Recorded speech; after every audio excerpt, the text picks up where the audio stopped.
You are watching You Xirtus. think about Kubrick, and he has a very mathematical and symbolic relationship with God and the Kabbalah, but also the same thing can be said about Islam itself.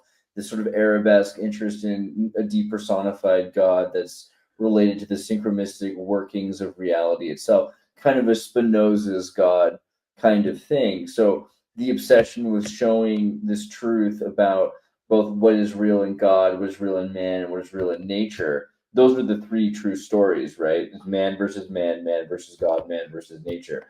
And what are the focuses of Hal Craig? Well, Airport 77, Right. Waterloo, and The Message, right? Which are, and I think that is at very least something that makes sense. But if you haven't, anyone should watch the interview that I did with David talking about this, because these are all subjects that were very openly passions of Stanley Kubrick. Kubrick was very obsessed and was working on making a Napoleon movie before Waterloo. In fact, we both have seen the card, the slides from the Kubrick exhibit in Scandinavia. I was in Denmark. I think you were in Sweden. You got to Mhm. hold the cards there to see what they were working on. His But uh his desk full of like note cards with right, every single day of Napoleon's life listed on it, and yeah, then it what looks he's like doing that day. I want to show a picture of it. It kind of Oh, reminds you of a library box, right? It's yeah, yeah. essentially the library card system. He had Like a he has crypto everything case stuff. system for Napoleon. I don't know, it's like an Yeah, internet but keep in database. mind, his film was to be a romance. It was not to be a war epic, which is why when he's pitching the thing to MGM, he's like, this won't be as costly as you might think. And he explains that I want to focus on the relationship between Josephine and Napoleon, which is not the film Waterloo, right? Even though the film Waterloo totally carries the classic Kubrick subtext like Dr. Strangelove does, where the whole thing is kind of this allegorical deal between Napoleon and the Duke of Wellington. But oh man, it gets so crazy because like years later you have the who did the Napoleon film more recently, Ridley Scott. Ridley Scott. So Ridley Scott's Napoleon, Blade if you Runner. watch the director's cut of it, it is as close as you could ever hope for of it not being Kubrick's film, of being as close as you could hope for what Kubrick actually envisioned. Because what they cut out of that movie for its theatrical release is almost all the Josephine stuff. Like it is a movie about the relationship between Napoleon and Josephine first and foremost in the director's cut. So it's like and I think that it was a screw you to Spielberg because of what Spielberg had done with AI. This is speculative, but I think that really Scott was hip to that because it's wouldn't he see that? Like, why wouldn't he go look? I Like, he's mean, it'd be obviously impossible not to be hip to that. All you have to do is right. read the Kubrick treatment, which I think they published Kubrick's art kit for what he'd planned to do with artificial intelligence. You can actually now generally get a copy of that, right? Kubrick Right, but I mean artificial. the actual Kubrick's actual vision for artificial intelligence is nothing like what Spielberg did Oh, at none at all. all. He did No, a it's more like horror movie. Like it's more this like is. Cool World. It's basically Cool World, like Back to School Do World. It's kind you of see the crazy. symbolism of that? The I mouth mean, look at it. pay. We're talking about the tower card. Pay is the Uh-huh. mouth. They enter into Babylon through the mouth. They leave through a mouth in the sky in AI.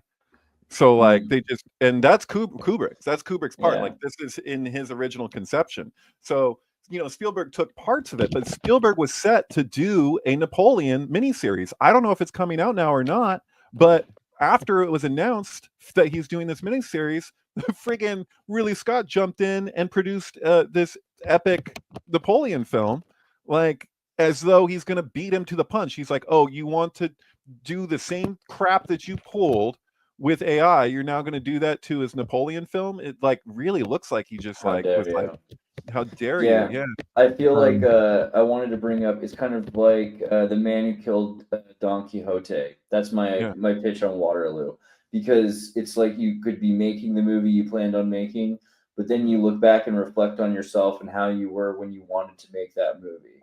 And so Waterloo is sort of in a shadow reflection of what the Napoleon Kubrick plan was. It's like a looking back at both his plan to make that movie and himself. and how things have changed because he was no longer going to make that movie. Right? The Man Who Killed Don Quixote is 11 seconds longer than The Ninth Gate. The Ninth Gate came out in 1999, starring Johnny Depp, who, and also in 1999, was working on the original attempt at Don Quixote with what's his name? I'm sorry, the director, all the Monty Python's. Terry Gilliam. Terry Gilliam, there's a documentary that you can watch from 1999 of their failed attempt of Don Quixote. And so what is the very first scene in The Ninth Gate is Johnny Depp screwing an old man who had a stroke out of his copy of Don Quixote. Oh my God, that's the very first scene. So yeah, yeah, no, it gets crazy. And then if you want to talk about windmills and Trump and who Trump is in relationship to Don Quixote, it gets crazy. He's going to fight the windmill. Amor wants us to answer their comment. Okay, so Amor says, I hate what Kubrick did to poor Shelley Duvall. I wanted to bring this up earlier. It's a myth. Exactly. I wanted you to get the chance. Which part is a myth, Alex? I'm curious. Well, the myth is she was like somehow like he Hitchcocked her. The myth is that psychologically. That Hitchcocked her. The myth is that he Hitchcocked her into being like that's why she's insane and lost her mind. No. It's all Kubrick's fault. Yeah. Like the fact that she showed up on Dr. Phil with schizophrenia is Kubrick's fault. No. That was so years later. And you can look at all the interviews from Shelley talking about her relationship with Kubrick and how she's like, wow, he got this out of me. He pushed her in a way to get that out of her. Yeah. And like it's totally I agree when people say that that's totally like really heavy and messed up, but the connection between her and the dementia, sorry, I don't see it. And a lot of it also is due to the documentary, the making of documentary, which seemed to clearly be edited to make you kind of by his daughter, but I think Kubrick probably was like totally like telling her, I mean, she did it, but he approved it, right? Like she wasn't just going to make something that and that's probably why, Full Metal Jacket, she was going to do a documentary for that, but he nixed it eventually, probably because she wanted to do something with it that was her own. But it was kind of exploitative what they did years later with that interview, that was scummy. She had dementia. But she is kind of a happy, but the truth is she had a very happy, fulfilling career after The Shining into the 80s and the 90s, and then she retired and she lived in Texas with her husband and had a nice life. And there was some, Dr. Phil, I think, is probably the one. There's a nice account on Twitter, this gal that made friends with her in the last couple years of her life and shared her visits and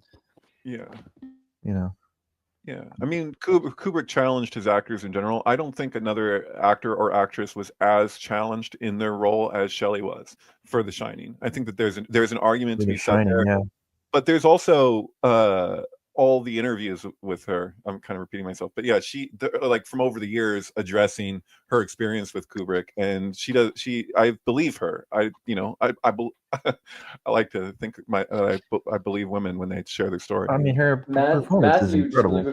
Matthew says that this is the one channel that I don't get killed with commercials every live. I don't know if it's because I'm a member or not.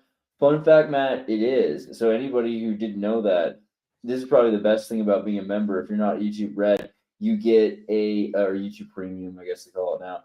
You get a commercial-free experience if you're a member. So get a membership, or also just like someone will like donate $5 to the group and you'll grab one. That's good. But I don't know. I mean, like, I don't think it's fair to say that it was even just dementia. I do think that her life was traumatized in some way.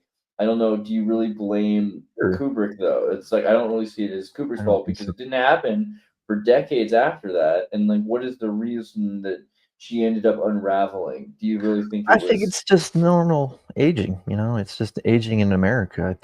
I don't think there's any real rhyme or reason to it. She ate too many Fruit Loops. I don't fucking know, man.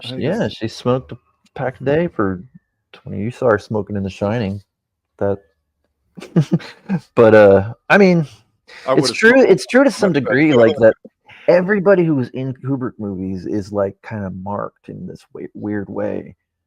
They're marked by Right. the intensity of the role. They're marked by the like what they went through, but also just like there's this weird synchronistic magic at work with the casting, where like they were cast for a reason. Like, Right. So what I had heard was that the sale of her what's it called? She had like a production, like a fairy tale theater production company she was doing. And so they were doing a bunch of plays, and we didn't get to see those. We only see the movies, but the Stanislavski method thing was her thing to do. So a big problem with that, especially in West Coast, is a cult possession during Stanislavski method. So you become the character and you incorporate spirits into yourself. So if you go through multiple legions of demons, I mean, I don't think it's true that she was that kind of actress. That's the kind of actress that, I mean, we're seeing this happen to people. Will Smith, I don't think ever recovered from making the Muhammad Ali movie, for instance. I think in general, something can happen to you where you open yourself up to that. I mean, Jim Carrey becoming Tony Clifton and Andy Kaufman. Yeah, is it the director that helps them do that? I don't know if that's exactly fair. And that's the birth of tragedy too, you know. It's that Right. whole idea that you're going to take a god archetype, one of the gods, and you're going to bring it into yourself to embody this thing, and it takes over you. That's why Jim Morrison was all obsessed with that book, and it's also Stanley Kubrick in the first place, the Nietzsche connection, you know. So yeah, no, I mean that's a thing.